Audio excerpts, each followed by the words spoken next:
Na trilha Supply Chain Procurement, falando sobre as transformações do mercado de energia e as oportunidades de economia. Eu quero convidar o Lucas Zadi, diretor de inteligência na CPFL Soluções. Obrigado, viu? Agora sim, uma salva de palmas para os nossos convidados.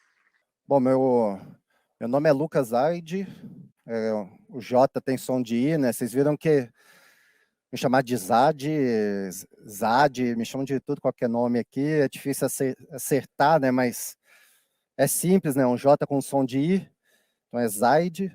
Eu sou o diretor de Marketing, Inteligência de Mercado e Regulação na CPFL Energia. Então, só para explicar um pouco o que é a CPFL Energia, né? A CPFL Energia é um grupo muito grande, né? Eu acho que talvez quem é mais aqui da capital não conheça, mas a CPFL é um grande grupo econômico no Brasil. Aqui a gente está falando de um grupo com mais de 50 bilhões de faturamento ano, né? Então, um grupo muito grande, 14 mil funcionários, né? Então, e crescendo, né? Recentemente, há uns 3 anos atrás, a gente fez a aquisição de uma companhia, colocamos mais 1.000 pessoas para dentro, então um grupo muito grande. A CPFL, para quem não conhece, ela foi privatizada em 97, né, naquela onda de privatizações lá atrás. Em 2017, ela foi adquirida pela State Grid, que é um grupo chinês, que é o maior grupo de energia do mundo. E a CPFL, então, nesse tempo todo aqui, talvez não tenha interagido, mas de alguma forma sim, porque a gente é um player que está em diversas partes aqui do processo de energia, tá? Então, a gente tem transmissão, tem um público aqui de 10 milhões de pessoas, né, que é um público bem grande que a gente atende, e a gente é um player bem relevante aqui, já fomos líderes em algumas coisas, o tempo vai passando, a gente perde, depois adquire alguma nova empresa e a gente volta à liderança, mas é um grupo que está sempre no protagonismo aqui do mercado brasileiro. Aqui, dando um pouco mais de cor, né? Então, a CPFL está na distribuição, né? Então, distribuição basicamente é o que a gente recebe aqui na nossa casa, então um pouco onde vocês têm a percepção. Então, nesse segmento aqui, a gente tem 10 milhões de clientes hoje, né? Então, estamos localizados em São Paulo, né? Aqui no interior de São Paulo, Campinas, onde é a sede hoje, mas todo o interior, um pedaço de Guarujá, Santos, Americana, todo esse interior aqui de São Paulo. O Rio Grande do Sul, que a gente tem o Rio Grande do Sul quase inteiro, né? A gente basicamente não tem Porto Alegre, mas todo o restante do Rio Grande do Sul, a gente também tem a parte de distribuição.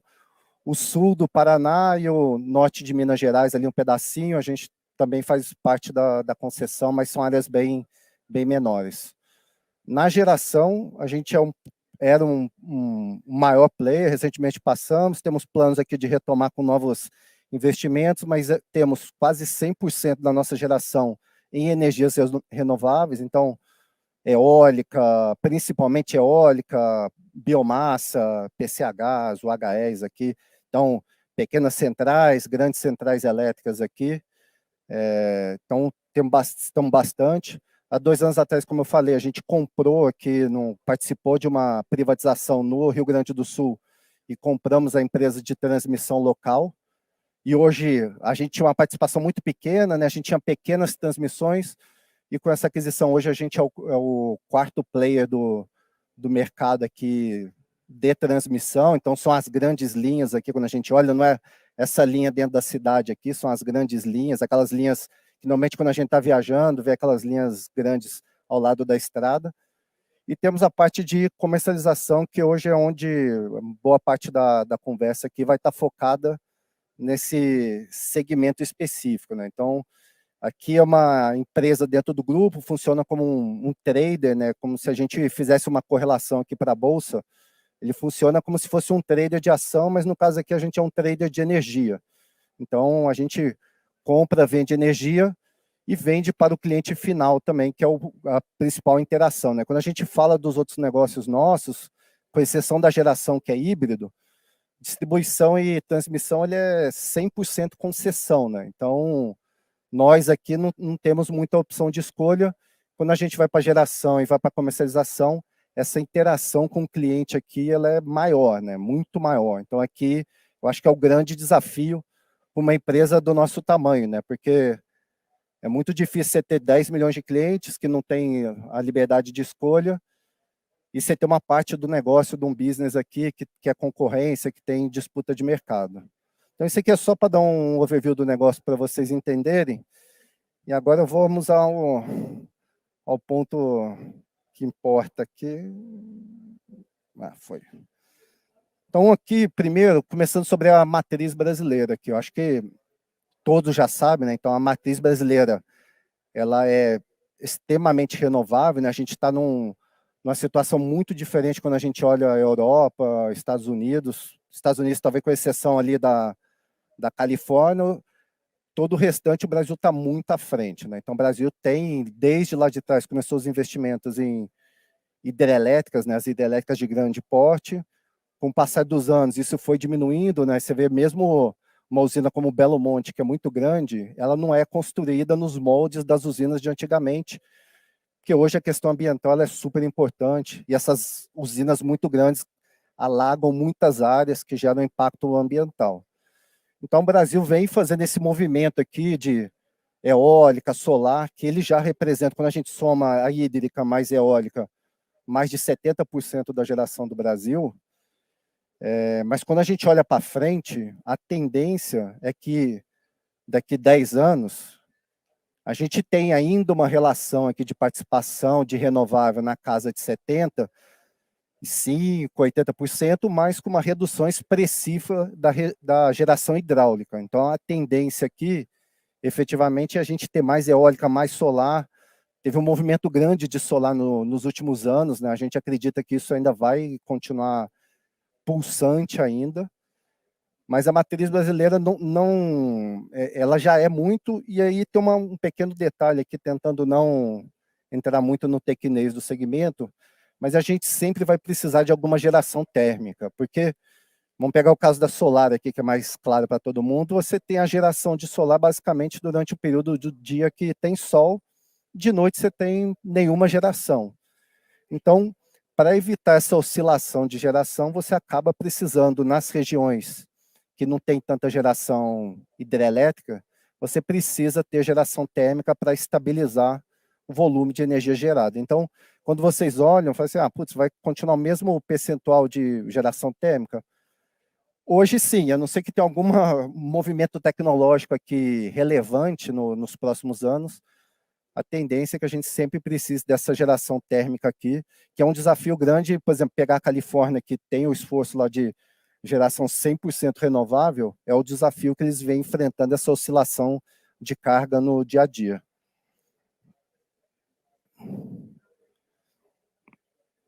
E aqui, só para tentar conduzir para o assunto, né? Então, como funciona, né? O setor que a gente chama aqui de SIN, né, o Sistema Interligado Nacional, né? Então, você tem a parte de geração, né, que aí é o que eu falei, hidrelétrica, eólica, solar.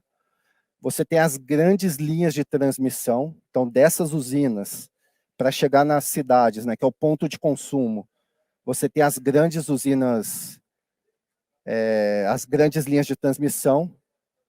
Depois disso, essa energia, né, que é numa voltagem extremamente alta, ela vai para dentro das cidades aqui, que são essas subestações, né?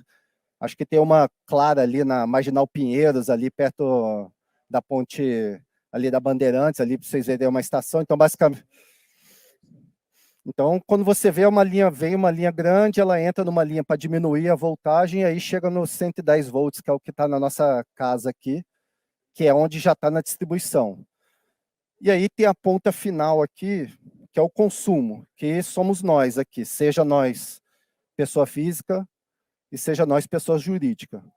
E aí o que a gente faz essa segregação aqui, né, apertei errado, de consumidor cativo e consumidor livre, basicamente a diferenciação é da pessoa, empresa aqui, que pode escolher de quem ela vai comprar a energia dela. Tá? Então, se a gente pensar aqui nas nossas casas hoje, você não pode escolher de quem você vai comprar energia. Para as empresas, por um tamanho de empresa hoje, isso já é possível. Então, você pega as grandes empresas intensivas em energia, elas já escolhem de quem ela vai comprar a energia dela. Elas estão no que a gente chama de mercado livre. E aí isso aqui vai ter uma grande mudança nos próximos anos, e a gente acredita que é uma mudança que vai ser disruptiva para o setor e vai afetar aqui desde as empresas do setor de energia que estão no dia a dia, desde as empresas que interagem de alguma forma com essas empresas de energia. Essa relação ela vai mudar bastante. Tá?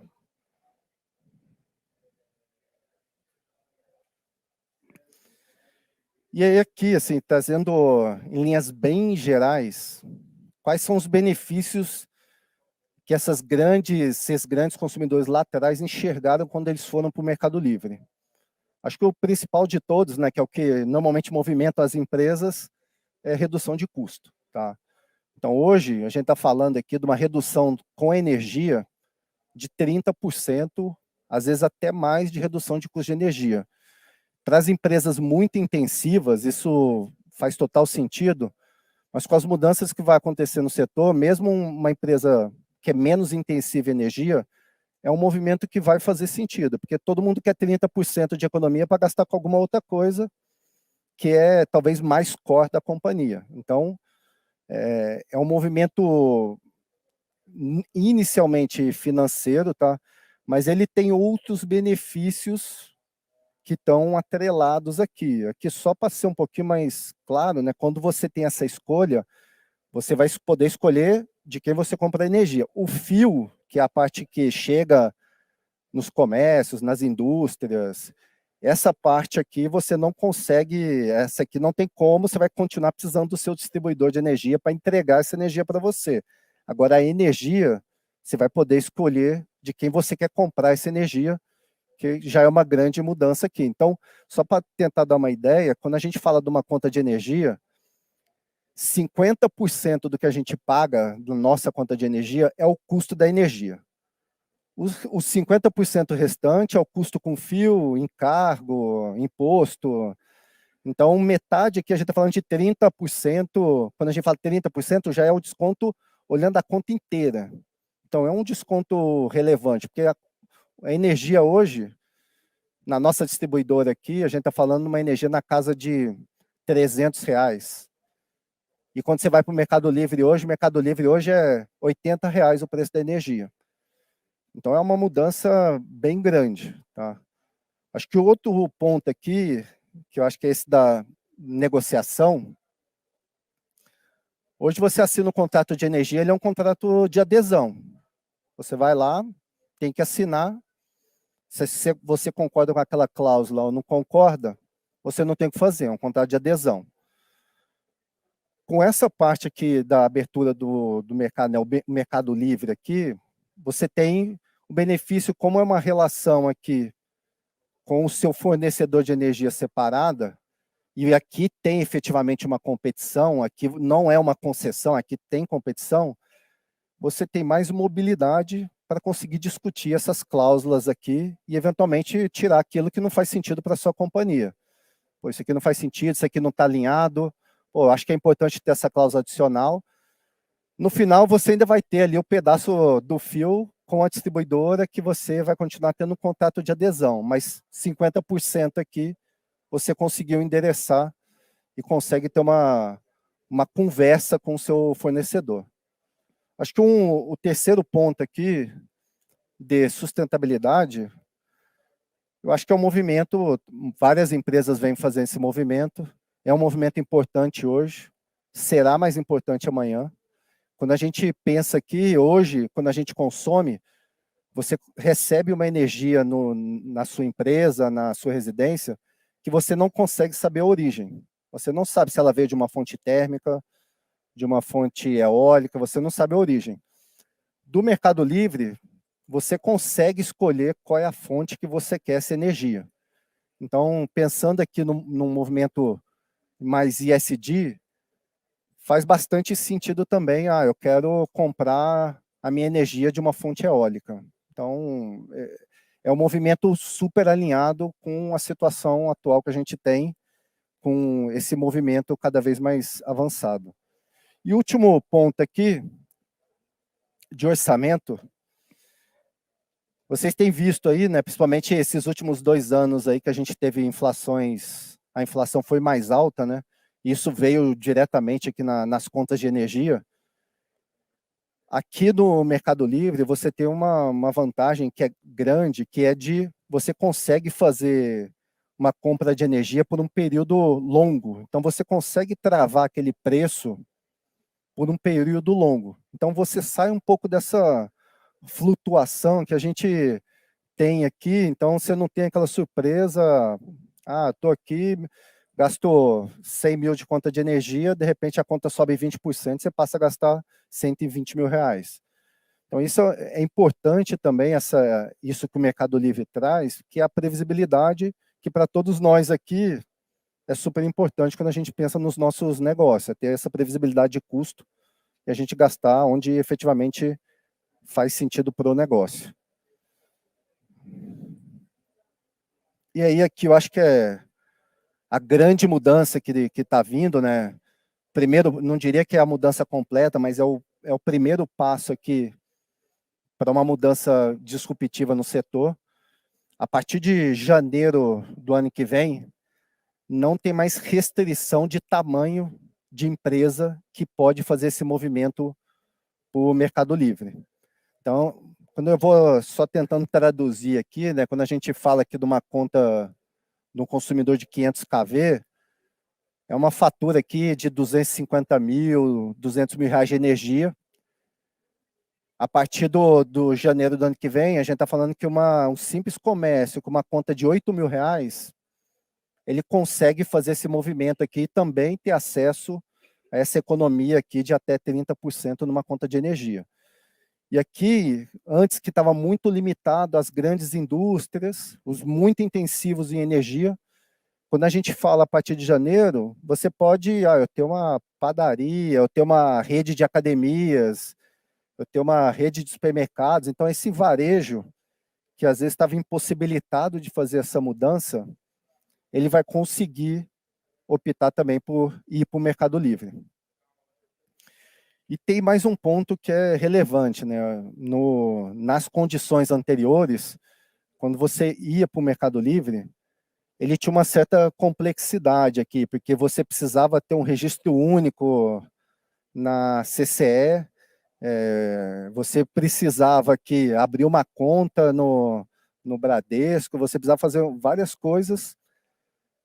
Com esse movimento, a partir de janeiro, você vai ter a opção de ir embaixo de uma empresa que a gente chama de comercializador varejista, que ele vai aglutinar todos os consumidores. Então, uma série de burocracias que efetivamente antes existiam, você vai acabar cortando. Tá? Então, acho que isso é um movimento super importante. Qual o único detalhe?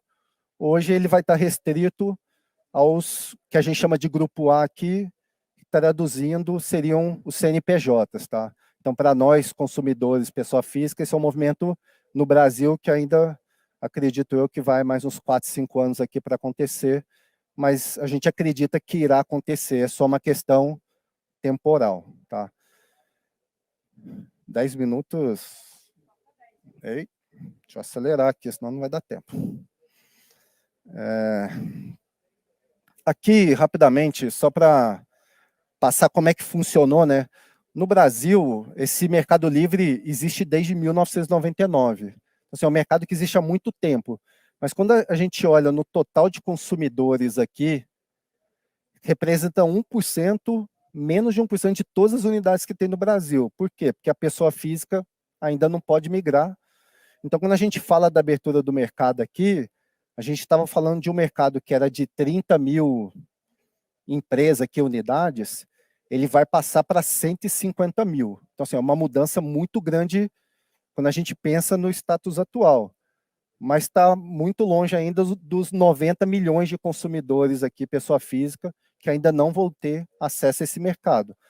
Então, quando a gente olha lá fora, esse movimento já aconteceu, tá? Estados Unidos, Austrália, cada um com um nível de adesão diferente, porque a regulação ela é super importante, apesar da economia, a regulação é importante para que as empresas façam, porque é importante que a empresa tenha segurança, tenha clareza, saiba dos riscos que estão envolvidos quando ela faz esse movimento para o Mercado Livre. E aí, lá fora, esse movimento que foi mais intenso há muitos anos era uma situação tecnológica muito diferente do que é hoje. Então, tiveram os avanços tecnológicos que vêm ajudando, mas a regulação ela ainda é importante. Então, aqui no Brasil, a gente acredita que o momento é muito bom e que essa adesão para o Mercado Livre de quem antes era impossibilitado de entrar, ele vai acontecer, tá? Então, esse aqui é um movimento natural aqui para a gente. Eita, nesse slide não, moça. Está com o material errado. Eita. Ó, eu vou falar o resto aqui, porque a apresentação tá com o slide trocado. Assim, o que é importante? Como é 10 minutos, eu resolvo aqui. Vamos lá. O que eu acho que é importante, o que essa mudança traz, né? Então, falei da economia, falei alguns outros benefícios, mas ela vai trazer outros benefícios que muitas vezes vocês vão sentir de forma indireta, que é o quê?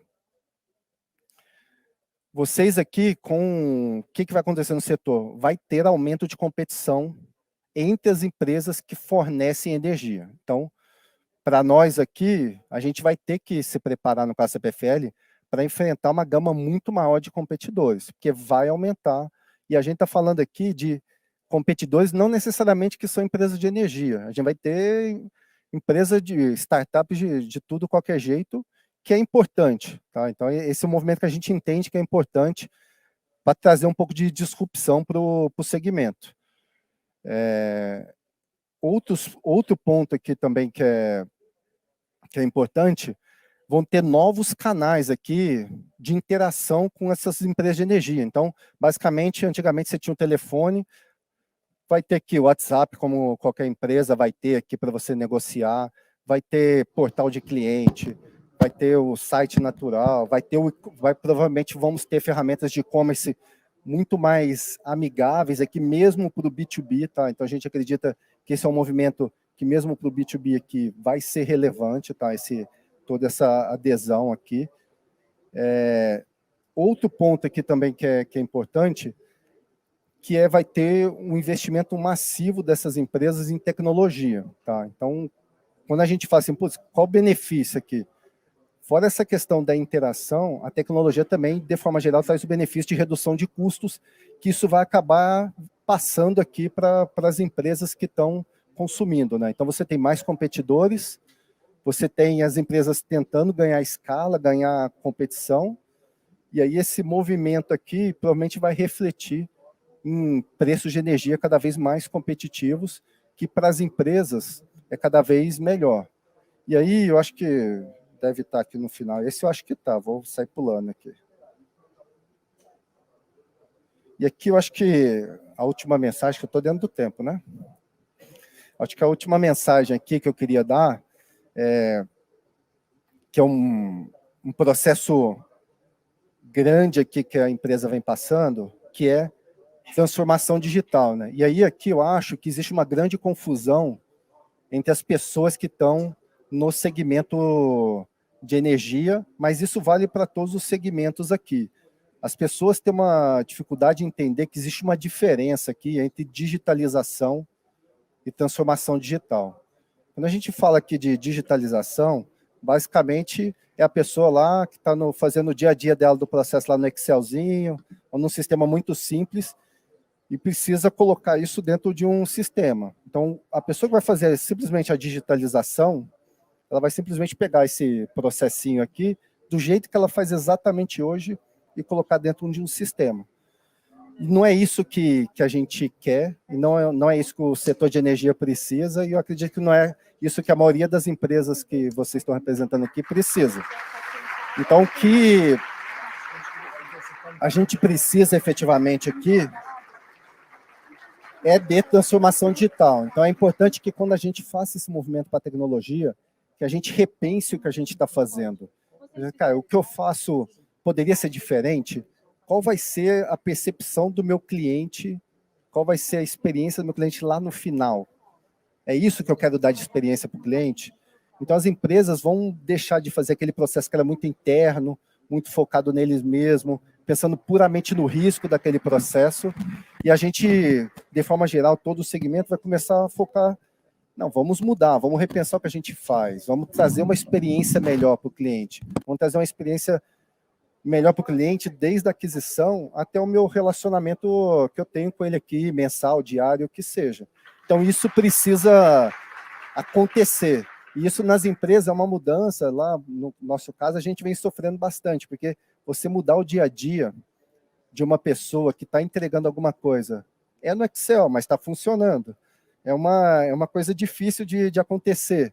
Então, nós lá, por exemplo, como uma forma de tentar controlar isso aqui, tentar efetivamente mudar, lá a gente tem implantado bastante sistemas, e hoje, para uma pessoa fazer qualquer customização de sistema, ele tem que passar por um comitê, ele tem que se expor para ele ter certeza que ele tentou todas as possibilidades possíveis antes de caminhar para uma customização de sistema.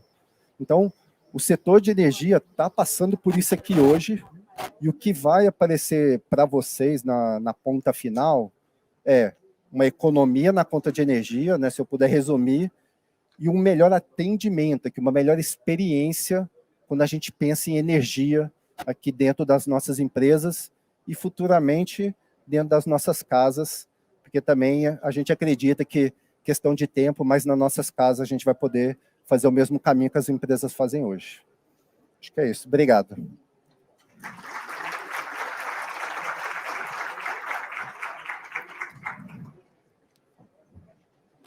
Pode sentar? Ou a gente fica em pé? Eu quero uma água. Alô, me ouvem? Me ouvem? Sim. Brilhante, Lucas. Muitíssimo obrigado.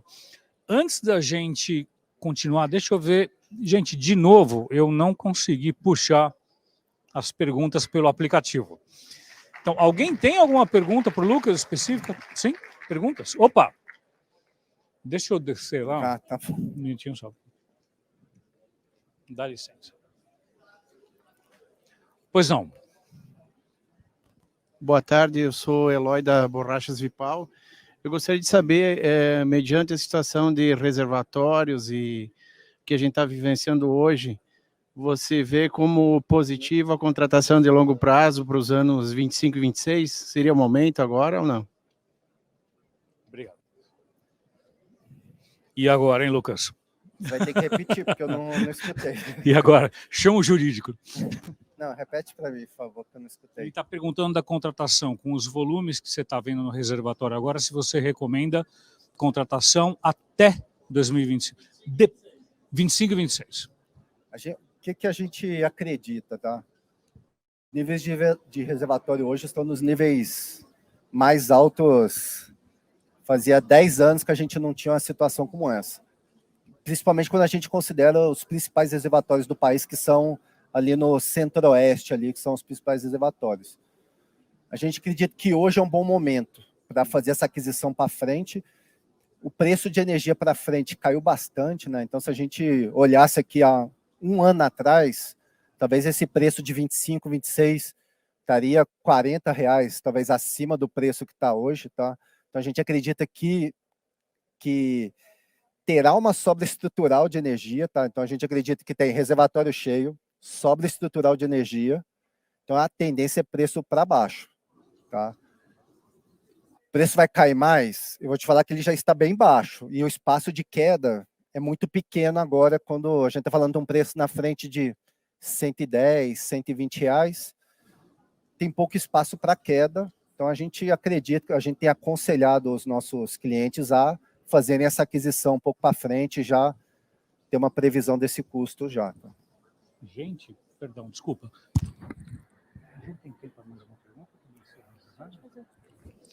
Muito bom, obrigado, Lucas. Nossa, quase que eu derrubei a cadeira aqui, rapaz.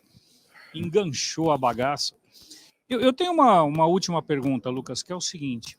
Curioso que você falou que a CPFL está trabalhando num processo de transformação, né? E transformação, por definição, é o que se altera no teu modelo de negócio, dado que você tem tecnologias emergentes, mudanças no padrão, da forma, no comportamento de consumidor. Como é que você está vendo o futuro de supply chain energia? Quer dizer, você falou do modelo de negócio, mas o que em supply chain da CPFL, como é que você vai acompanhar isso em supply e compras? O que tem que ser feito? A gente, assim, CPFL, desde, eu digo, 2 anos, 3 anos atrás, a gente tem feito um movimento muito grande de investimento em tecnologia, tá? Nós, assim, temos... Porque a gente imaginava que esse movimento iria acontecer, tá? O que a gente acredita que é um pouco do que eu falei, as interações irão mudar, tá? Então, as interações que eram mais difíceis, a forma de contato, a forma de você ter acesso a mais empresas para poder competir aqui no processo, a gente acredita que tudo isso vai mudar, vai ser mais dinâmico, mais rápido, vai ter mais competidores qualificados, né? Que isso às vezes é muito um problema, né? Sim. A gente, por exemplo, lá que ano passado, só para dar uma ideia, fizemos 4 bilhões aqui de investimentos, e a gente tem um desafio gigantesco para fazer essas aquisições todas espalhadas aqui em 2 estados, fornecedores que não vão quebrar, que vão recolher os encargos que precisam recolher.